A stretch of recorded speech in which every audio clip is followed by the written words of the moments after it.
है, आपका data integer में हो सकता है। तो डिफरेंट डिफरेंट डेटा को डिफरेंट डिफरेंट तरह से हैंडल किया जाता है। ठीक है, जैसा कि हम आपको डेटा टाइप्स पहले पढ़ा ही चुके हैं कि डेटा टाइप्स में उसने बताया था कि आपको इंटीजर्स में एक्सपोनेंट फॉर्म में कैसे लिखेंगे, इंटीजर्स है तो उसको कैसे लिख सकते हैं, पॉजिटिव और नेगेटिव दोनों तरह के इंटीजर्स होते हैं। उसके बाद बुलियन डेटा टाइप्स भी बताया था कि ट्रू और फॉल्स के रूप में भी हम डेटा को स्टोर कर सकते हैं। तो अब जो हमारा डेटा हैंडलिंग है वो इसी पर बात होगी सारी की सारी। ठीक है, और जो मतलब डेटा कितने तरह का होता है, डेटा में क्या क्या चीज़ें होती हैं, कॉम्प्लेक्स नंबर क्या है, ये सारी चीज़ें यहाँ पर हम डिस्कस करेंगे। ठीक है, तो डेटा जो है हमारा वो भी लिस्ट और टपल्स की फॉर्म में भी रखा जा सकता है, उस पर भी हम डिस्कस करेंगे इस चैप्टर में। तो सबसे पहले हम आ जाते हैं डेटा टाइप्स पर। Data can be of many types like character, integer, real और स्ट्रिंग। डेटा कई तरह का हो सकता है। आपका नाम जो है वो स्ट्रिंग में है, आपके अगर मार्क्स स्टोर्ड है, आपकी एज स्टोर्ड है तो वो इंटीजर की फॉर्म में है, आपके मार्क्स जो हैं वो फ्लोट की फॉर्म में भी हैं, इंटीजर की फॉर्म में भी हैं, और कुछ रियल नंबर्स भी हैं जो कि डेटा को स्टोर कर सकते हैं, या उस तरह का डेटा होता है हमारे पास। तो जिसमें सबसे पहले कितने तरह का डेटा टाइप्स पाइथन सपोर्ट करता है, जो कि built in core data types है, यानी कि जो पहले से ही बने बनाए डेटा टाइप्स हैं, हम नहीं बनाते हैं, पहले से ही बने बनाए डेटा टाइप्स हैं। वो कौन कौन से हैं? नंबर्स हैं, स्ट्रिंग है, लिस्ट है, टपल है और डिक्शनरी। ये इतने तरह के डेटा टाइप्स को हैंडल करता है कौन? पाइथन। ठीक है, और नंबर्स में कौन कौन से? इंटीजर है, फ्लोट है और कॉम्प्लेक्स है। तो सबसे पहले इंटीजर्स पर आते हैं, जिसमें पॉजिटिव और नेगेटिव नंबर्स जो होते हैं वो सारे इंटीजर्स कहलाते हैं। जैसे मैंने I am going to share my screen.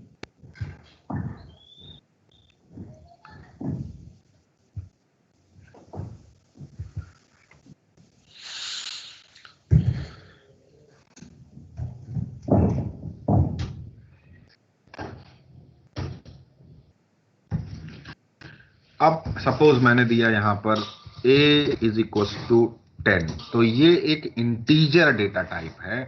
वो एज भी हो सकती है, एज, या ऐसे लिखा मैंने अमित अंडरस्कोर एज, यानी अमित की एज है 23। ठीक है, so actually we have to store the Amit age into the program like that. So Amit age is a variable name and that holds the value of Amit age, that is 23. So this is called integers. ये integers की form में ये value हमने store कर दी है। 23 is an integer over here, and there are two types of integer, whether it is a positive integer or negative integer. Positive integer भी होता है और नेगेटिव भी होता है। ठीक है, अगर जैसे हम मैथमेटिकल एक्सप्रेशंस की अगर बात करें तो वहां पर भी हम डेटा को स्टोर कर सकते हैं। तो वहां पर हम पॉजिटिव और नेगेटिव इंटीजर्स को यूज कर सकते हैं, जैसा कि नॉर्मली हम मैथमेटिक्स में करते हैं। तो हमें जैसे इक्वेशन कोई बनाना हो तो वहां पर हमें पॉजिटिव और नेगेटिव वैल्यूज को भी हैंडल करना पड़ेगा। तो वहां पर हम पॉजिटिव और नेगेटिव नंबर्स को यूज करेंगे, या हम वहां पर इंडेक्स वैल्यू जो है हमारी, इंडेक्स वैल्यू में भी क्या है, हम नेगेटिव और पॉजिटिव वैल्यूज को देते हैं और एक्सेस करते हैं। तो जब भी स्ट्रिंग लिखते हैं तो हम लोग नेगेटिव इंडेक्स भी यूज करते हैं और बैकवर्ड इंडेक्स भी यूज करते हैं, फॉरवर्ड इंडेक्स भी यूज करते हैं। स्ट्रिंग आप लोग पढ़ चुके हैं पहले, तो वहां पर हम माइनस का साइन भी यूज करते हैं और पॉजिटिव साइन भी यूज करते हैं। तो वहां पर हमें प्रोग्राम में स्ट्रिंग को एक्सेस करने के लिए हमें पॉजिटिव और नेगेटिव इंटीजर्स की जरूरत होगी, तो वहां पर हम इन सब का यूज कर सकते हैं। नेक्स्ट है बूलियंस, यानी इंटीजर्स जो हैं वो बूलियंस भी होते हैं। मतलब ये टाइप है, कैटेगरी है। एक इंटीजर्स का एक है इंटीजर्स और दूसरा है बूलियंस। तो बूलियन जो है वो डेटा को ट्रू और फॉल्स के रूप में रख सकते हैं। जैसे मैंने a इज इक्वल टू लिख दिया ट्रू, तो ये हमारा बूलियन वैल्यू हो गया। ठीक है, b इज इक्वल टू लिखा मैंने फॉल्स। तो ये क्या करना है, अगर आप स्मॉल t लिखेंगे तो वो काम नहीं करेगा। ठीक है, यहां स्मॉल f लिखेंगे तो काम नहीं करेगा। अगर आपको बूलियन वैल्यूज ट्राई करनी है, वैल्यूज को स्टोर करने के लिए, मतलब कोई वैल्यू ट्रू रहे या फॉल्स रहे, तो वहां पर कैपिटल T और कैपिटल F, आपको पहला वर्ड जो है वो कैपिटल T और कैपिटल F होना चाहिए, बाकी के सारे स्मॉल। तो ये ट्रू फॉल्स वैल्यू है। और अगर हम बूलियन वैल्यूज को देखना चाहें अगर, तो हम क्या करेंगे, बूल, ये फंक्शन है, बूल 0 की वैल्यू अगर निकालना चाहें तो देखिए क्या देगा, हमको फॉल्स देगा। और बूल वैल्यू 1 की देना चाहें तो ये हमको क्या देगा, ट्रू देगा। तो बूल क्या, anyone please mute your mic all of you.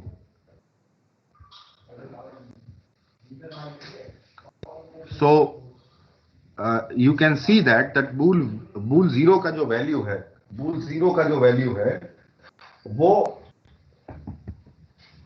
bool 0 का जो वैल्यू है वो फॉल्स होता है, और bool 1 का वैल्यू हमने देखा ट्रू होता है। तो यहां पर एक्चुअली ट्रू और फॉल्स जो है वो 0 और 1 है। ठीक है, तो इस तरह से हम लोग वैल्यूज को स्टोर कर सकते हैं। यानी पाइथन में अगर हम चाहें तो बूलियन वैल्यूज को भी हम स्टोर कर सकते हैं। ठीक, और किसी भी बूल वैल्यू को हम स्ट्रिंग फंक्शन से उसका स्ट्रिंग बना सकते हैं। जैसे मैंने लिखा str, और इसको हमने क्या लिख दिया यहाँ पर, फॉल्स। कौन सा, ये हमने वैल्यू लिख ली इसकी। अब देखो str मतलब स्ट्रिंग फंक्शन, फॉल्स का मतलब जो हमने वैल्यू ली हुई है।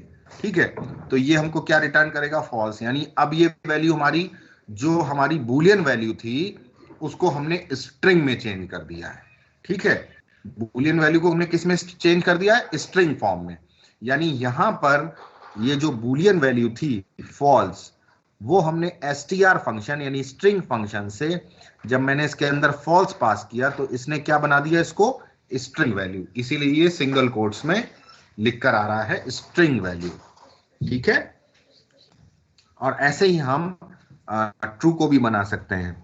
अब इसके बाद आता है फ्लोटिंग पॉइंट नंबर्स। तो फ्लोटिंग पॉइंट नंबर्स क्या होते हैं, फ्लोट करने से ही आपको समझ में आ रहा होगा कि कंप्लीट नहीं होते ये नंबर्स, पूरे नंबर्स नहीं होते। जैसे कि हमने लिखा a is equal to your marks, marks means suppose 30 56.9, right.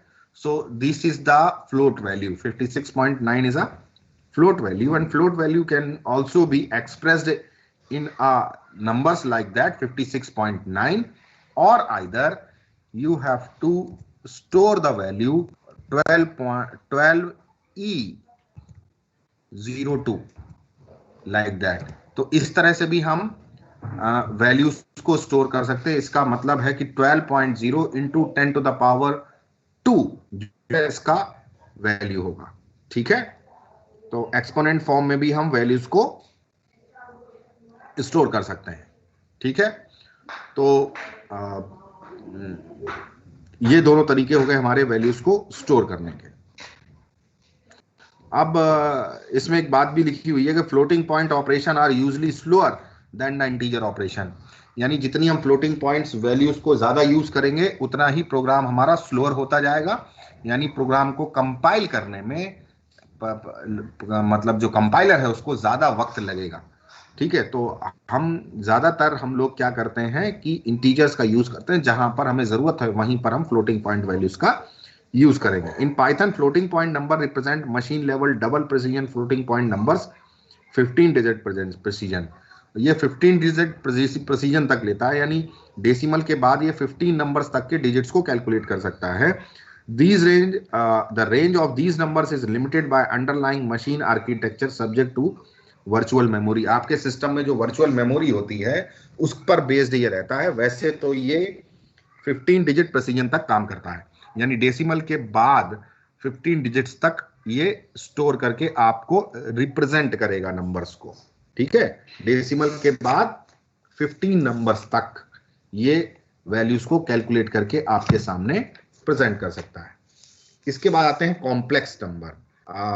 चूंकि पाइथन जो है बड़ी वर्सटाइल लैंग्वेज है और ये जो है कॉम्प्लेक्स नंबर्स को भी हैंडल कर सकती है। कॉम्प्लेक्स नंबर हमको पता है कि ये कॉम्प्लेक्स नंबर क्या होता है, ए प्लस बी आई की फॉर्म में होता है, यानी कोई भी हम वैल्यूज को ए प्लस बी आई की फॉर्म में स्टोर कर सकते हैं। ठीक है, और जहां पर जो इसके ये अंडर रूट -1 के बराबर इसकी वैल्यू होती है। ठीक है, तो suppose c is equal to 0 plus 1j। ठीक है, ये वैल्यूज हम स्टोर कर सकते हैं और हम पॉइंट्स के फॉर्म में b is equal to 1.5 plus 2j, ऐसे भी हम वैल्यूज को स्टोर कर सकते हैं। तो this is actually a complex number forms, means जब हम कॉम्प्लेक्स नंबर को स्टोर करते हैं, यानी पाइथन हमारा कॉम्प्लेक्स नंबर को भी स्टोर कर सकता है वेरिएबल की फॉर्म में। ठीक है, जैसे मैंने c is equal to 0 plus 1j दिया है, एक्चुअली 0 प्लस 1j जो है वो एक कॉम्प्लेक्स नंबर है। ठीक है, अब इसमें हमें कॉम्प्लेक्स नंबर में एक होता है रियल पार्ट और दूसरा होता है इमेजिनरी पार्ट। ठीक है, तो एक्चुअली रियल पार्ट जो होता है वो जो डेसिमल के साथ लिखा जाता है। ठीक है, और इमेजिनरी पार्ट्स जो होता है वो इसमें जैसे फॉर एग्जांपल अगर हम रियल पार्ट निकालें इसका,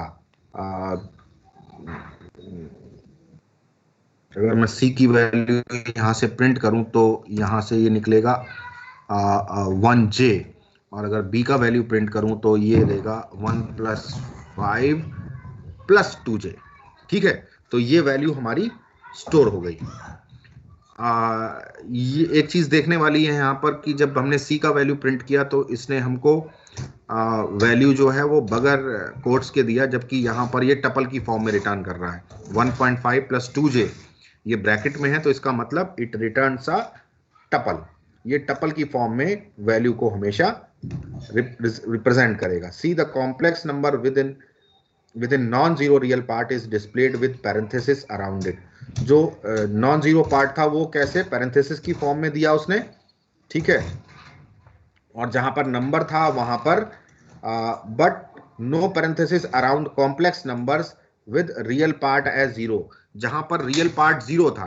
ठीक है, ये हमारा रियल पार्ट है और ये इमेजिनरी पार्ट है जो लिखा जाता है। तो ये रियल पार्ट में अगर 0 है तो ये वैल्यू हमको कैसी देगा, विदाउट मतलब क्या कहना चाहिए, टपल की फॉर्म में नहीं देगा। और अगर इसमें कोई रियल पार्ट है तो फिर ये किस में देगा, हमको टपल की फॉर्म में वैल्यू रिटर्न करेगा। ये बात थोड़ी सी ध्यान रखने वाली है। ठीक है, कॉम्प्लेक्स नंबर की फॉर्म में। और हमें इसके लिए फंक्शन भी यूज होते हैं। अगर हम c dot, wait a minute, इसमें b डॉट रियल किया मैंने अगर, तो ये क्या करेगा, b डॉट रियल करने पर हमें ये रियल देगा। ठीक है, ये देखिए 1.5 दिया इसने रियल, क्योंकि ये रियल पार्ट है। और मैंने अगर b डॉट imag किया, इमेजिनरी पार्ट, ठीक है, तो ये क्या करेगा, हमको 2.0 देगा, क्योंकि इमेजिनरी पार्ट हमारा यहाँ पर 2 है। तो इस तरह से हम लोग रियल और इमेजिनरी पार्ट को निकाल सकते हैं कि which is a real part of the complex number and what is the imaginary part. So these two functions will help you to find out the number, find out the complex number, real and imaginary part, right? Now the strings. Strings, already we have to know that if we want to store our name into the computer, into the program, then we have to write in single or double quotes, right? So I want to store my name, that is what, name is equals to name is equals to Alok. We can write like that, or either name is equals to Alok. Single quotes में भी लिख सकते हैं और double quotes में भी. ये हमारा स्ट्रिंग को स्टोर करने का तरीका है. अगर मल्टी लाइन स्ट्रिंग हो तो क्या करते हैं, अगर हमारे पास मल्टी लाइन हो तो नेम इज इक्वल्स टू, हमारे पास मैंने लिखा सिंगल कोट्स में आलोक, राइट. इसके बाद बैकस्लैश एंटर कर दिया, फिर कुमार, ठीक है, बैकस्लैश कर दिया, और फिर कटियार. ये मल्टी लाइन है क्योंकि हमने 3 लाइंस में ये जाके कोड लिख दिया है. अब इसको हमने ब्रैकेट क्लोज कर दिया. नाउ सी दैट कि this it is a multi line string. अगर हम सिंगल लाइन में लिखते हैं तो हम डबल कोट्स, अगर हम मल्टी लाइन में लिखना चाहते हैं तो बैकस्लैश, या हम ट्रिपल कोट्स का भी यूज हम स्ट्रिंग में कर सकते हैं. ठीक है, जैसे मैंने लिखा नेम इज इक्वल्स टू,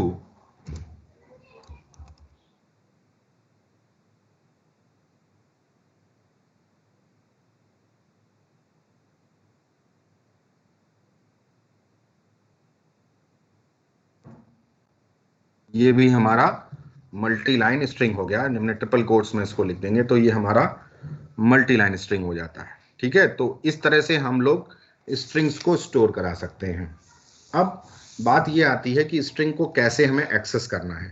पूरी की पूरी स्ट्रिंग वैल्यू हमारी, जैसे मैंने लिखा यहाँ नेम इज इक्वल टू आलोक, ठीक है, तो एक्चुअली इसका इंडेक्स वैल्यू जो है वो 0 से स्टार्ट होता है, यानी ए का वैल्यू 0 और एल का वैल्यू 1, ओ का वैल्यू 2 और के का वैल्यू 3, यानी 0 1 2 3 ये इंडेक्स फॉर्म होती है. जैसे फॉर्म दोबारा से देख लीजिए, अगर मैंने लिखा यहां पर name is equal to,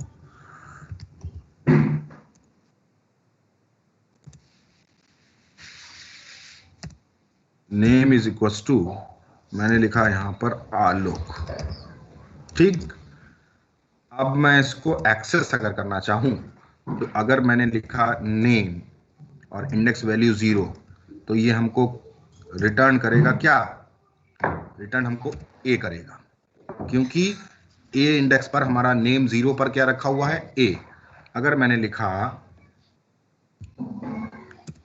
name 1, तो मैंने अगर 1 पर चेक करना है कि 1 पर कौन सी वैल्यू रखी हुई है, तो ये रखा हुआ है एल. और अगर मैंने यहां से चेक किया कि नेम 2 पर हमारी कौन सी वैल्यू रखी हुई है, तो ये क्या देगा हमको, ओ. और नेम 3 पर अगर वैल्यू रखी हुई है, इंडेक्स वैल्यू है, तो इंडेक्स से हम वैल्यूज को पता कर सकते हैं कि कौन सी वैल्यू हमारी इंडेक्स पर रखी हुई है. तो नेम 3 हमने किया तो के दे दिया, तो इसने पूरा. तो यहां से आप देख सकते हैं कि 0 1 2 3 जो है इंडेक्स वैल्यू, वो हमारी ALOK है. ठीक है, तो ये हमारा इंडेक्स वैल्यू जो है वो इस तरह से काम करता है. ठीक है, और इसके बाद हमें बैकवर्ड इंडेक्सिंग भी होती है, यानी वैल्यू को अगर बैकवर्ड करना है, बैकवर्ड के थ्रू लिखना है, हमें उल्टा नाम लिखना है अगर अपना, तो फिर हम उसको उसी हिसाब से एक्सेस भी करेंगे. तो जो इंडेक्स वैल्यू है आलोक में, अगर हम बैकवर्ड इंडेक्सिंग करते हैं तो के पर आ जाएगी -1, ओ पर -2, यानी बैकवर्ड इंडेक्सिंग में हमेशा -1 से शुरू करेंगे, और अगर फॉरवर्ड इंडेक्सिंग कर रहे हैं तो उसका स्टार्टिंग हम 0 से करेंगे. तो यहां पर हमारे पास -1, अगर हम नेम की वैल्यू, नेम इंडेक्स वैल्यू की अगर हम एक्सेस करेंगे -1, तो ये क्या देगा हमको, क्या देगा हमको, कौन बताएगा ये? सक्के. Yes, please speak. सक्के. कौन बोल रहा है, किसने बताया? Who is speaking? Taiba, Abhayraj.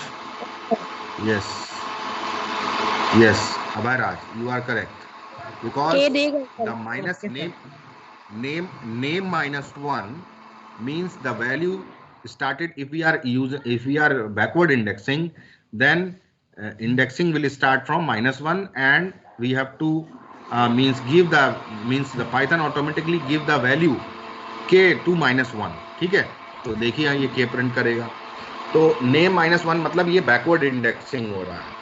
तो हम बैकवर्ड इंडेक्सिंग को भी हम वैल्यूज को स्टोर कर सकते हैं या वैल्यूज को हम एक्सेस कर सकते हैं।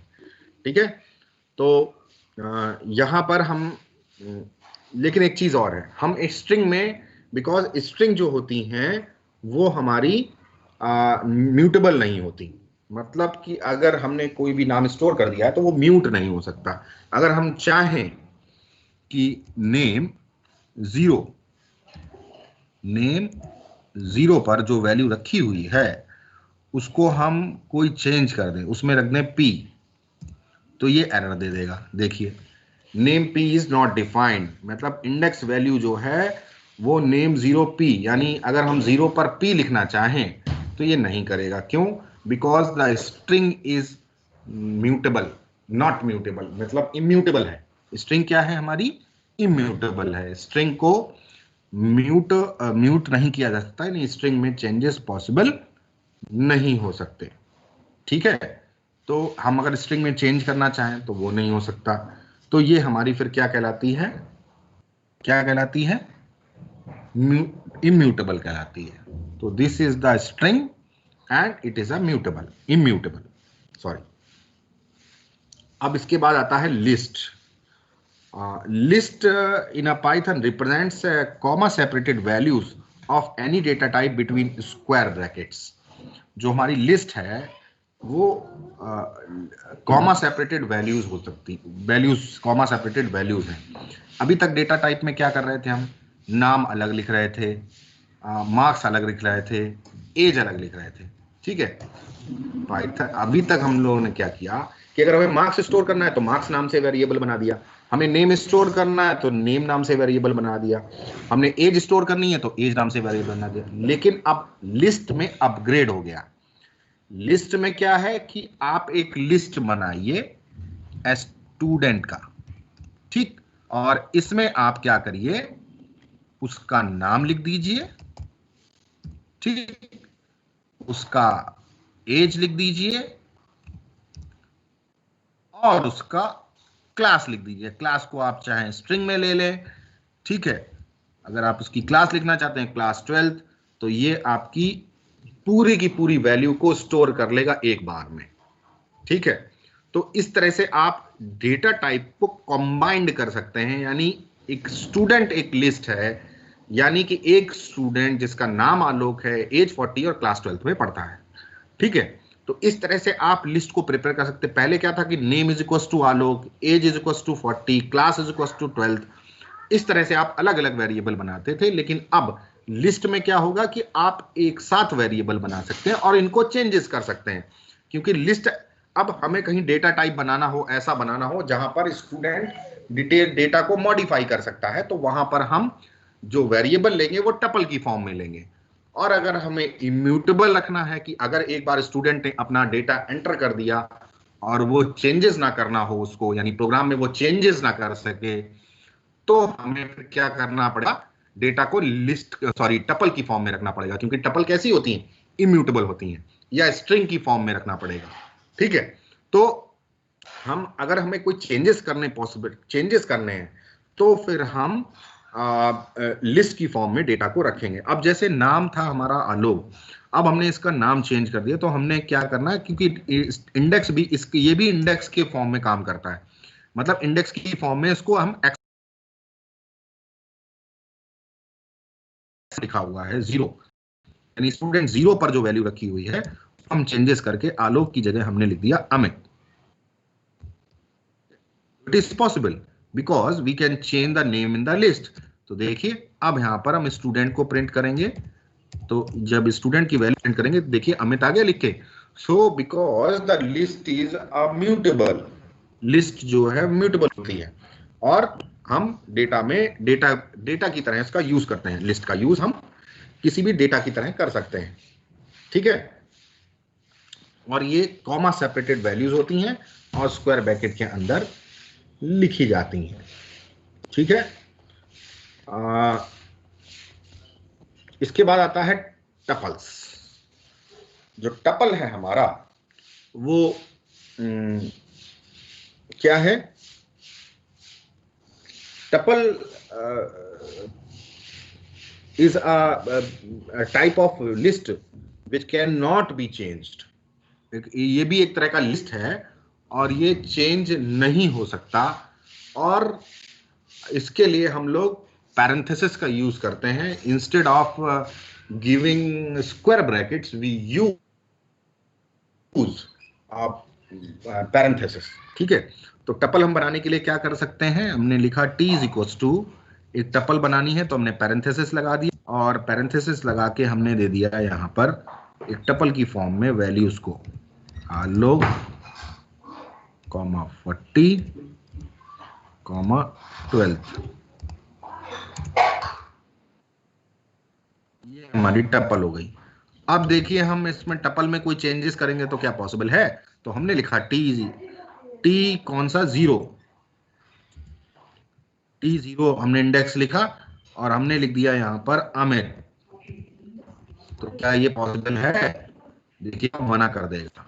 Tuple object does not support item assignment, यानी ये आइटम असाइनमेंट को सपोर्ट नहीं करता। मतलब कि हम वैल्यूज को चेंज नहीं कर सकते। We can not change the value that is stored in the tuple, only we have to change the value that is stored in the list. हम लिस्ट में वैल्यूज को चेंज कर सकते हैं, टपल में वैल्यूज को चेंज नहीं कर सकते। एक्सेस करने का तरीका वही है कि अगर हम T0 का वैल्यू निकालेंगे तो वैल्यू हमको रिप्रेजेंट कर देगा, वैल्यू हमको दे देगा T0। ठीक है। तो T0 का वैल्यू अगर निकालेंगे तो देखिए आलोक दिया। अब अगर हम T1 का वैल्यू निकालना है तो ये हमको क्या देगा? 40 दे देगा। और अगर हमें T2 का वैल्यू निकालना है तो ये हमको क्लास 12 दे देगा। ठीक है। वैल्यू तो एक्सेस कर सकते हैं but we can not change the means कहना चाहिए लिस्ट में, सॉरी जो टपल है उसमें चेंजेस पॉसिबल नहीं है। ये बात सबको समझ में आ गई? Yes, sir. Yes, sir. Okay, so next is our dictionary. अब चूंकि आप लोग सब पढ़ चुके हैं पहले से, तो आपको थोड़ा सा ज्यादा समझ आ रहा होगा कि what is actually the use of list, tuples and a dictionary. Now we come to the dictionary part. So dictionary data type is another feature of Python. ये एक और फीचर है पाइथन का कि आप डिक्शनरी के थ्रू आप किसी भी डेटा को की और उसकी वैल्यूज के साथ स्टोर कर सकते हैं। यानी कि कोई भी डेटा आपने दिया तो उसकी की और उसकी वैल्यू, की जो है वो की और वैल्यू पीएस की फॉर्म में आप वैल्यूज को रख सकते हैं, और ये कैसे? करली ब्रेसेस के फॉर्म में इसको रखा जा सकता है। ठीक है। तो dictionary is an unordered set of comma separated value, और ये अनऑर्डर्ड सेट होता है, मतलब कोई ऑर्डर नहीं होता है इसका। अगर आप डिक्शनरी को एक बार स्टोर करके दोबारा प्रिंट करेंगे तो वैल्यूज को वो इधर उधर कर देगा, लेकिन कीज जो हैं वो वही रहेंगी जो जिनसे वैल्यू उसकी रिलेटेड है। ठीक है। तो जैसे यहां पर जो हमारी जो कीज हैं वो क्या है हमारी यहां पर no two keys can be same. अच्छा, यहां पर क्या है? जो की होती हैं, मतलब यहां पर एक वैल्यू, कोई भी वैल्यू जो जो उसको की जो सपोर्ट कर रही है या की जो उसको मतलब कंट्रोल कर रही है, तो वो की दो नहीं हो सकती। वैल्यूज दो हो सकती हैं लेकिन की उनका जो है वो अलग अलग होगा। ठीक है। तो इसमें लिखा है कि no two keys can be the same. Keys same नहीं हो सकती, वैल्यू सेम हो सकती है। ठीक है। तो यहां पर देखिए आप, एक हम डिक्शनरी क्रिएट कर रहे हैं और मुझे लगता है टाइम निकलता जा रहा है हमारा। इसको हम कल ही बताएंगे आपको अच्छे से और डिस्क्राइब कर पाएंगे। पहली चीज तो ये मैं आपको फिर से बार बार को बता दूं कि जो आपकी प्रैक्टिकल होगा वो उसके लिए एक फाइल प्रिपेयर कर लीजिए आप लोग, जिसमें लगभग आप 25 प्रोग्राम्स लिख लीजिए और उसको इंडेक्स, उसका जो कॉपी का जो इंडेक्स है उसको फिल कर लीजिए, क्योंकि ये आपको आगे भी करना है। ठीक है, प्रैक्टिकल फाइल में एक्सपेरिमेंट आपने किस किस डेट में किए हैं, आपने जो प्रोग्राम बनाया है, या आपके पास जो नोट्स हैं, आपने जब नोट्स लिखे उस वक्त आपने कोई प्रैक्टिस किया अगर प्रोग्राम का, तो वो डेट वाइज आप उस पर इंडेक्स पर लिख सकते हैं। और नोट्स भी आपके मुझे लगता है प्रिपेयर आप लोगों ने किए होंगे। तो जब प्रैक्टिकल होगा तो ज़रूर आप लोग, अभी तो कुछ कंफर्म नहीं है कि कब होना है 11th के प्रैक्टिकल्स, लेकिन हाँ इतना मैं कह सकता हूँ कि जल्द ही प्रैक्टिकल की जो 11th के प्रैक्टिकल्स की जो डेट है वो फाइनल होगी, और आप लोग फिर बैच के फॉर्म में आप लोग आएंगे, और बैच की फॉर्म में ही जो पहले एक बैच में 22 से 25 बच्चे रहते थे वो अब शायद घटकर 10 या 12 रह जाएंगे। यानी एक लैब में सिर्फ 12 बच्चे सोशल डिस्टेंसिंग का पालन करते हुए आप लोग प्रैक्टिकल करेंगे। ठीक है, और ऐसा ही कंप्यूटर लैब में भी होगा वही काम। तो आप प्रैक्टिकल के लिए बिल्कुल तैयार रहिए, because it carries 30 marks, right. और प्रैक्टिकल एंड वाइवा दोनों होगा, यानी प्रैक्टिकल भी होगा, आपका प्रोग्राम बनाने पड़ेंगे आपको, और प्रोग्राम के साथ साथ आपका फिर वाइवा, और जो आप प्रैक्टिकल फाइल बना रहे हैं वो भी आप आएंगे। ठीक है, तो हम क्लास को आज करते हैं पैकअप, और हम मिलते हैं अगले दिन। और अगले दिन हम लोग इसी चैप्टर के आगे का हम पोर्शन पर बात करेंगे। और कोई भी बच्चा जिसको कोई प्रॉब्लम आ रही हो वो मुझे अपने क्वेश्चंस का स्क्रीनशॉट लेकर मुझे भेज सकता है। मैं ज़रूर उसका जो प्रॉब्लम होगा उसको सॉल्व करने की कोशिश करूँगा। ठीक है, so till then bye bye everyone.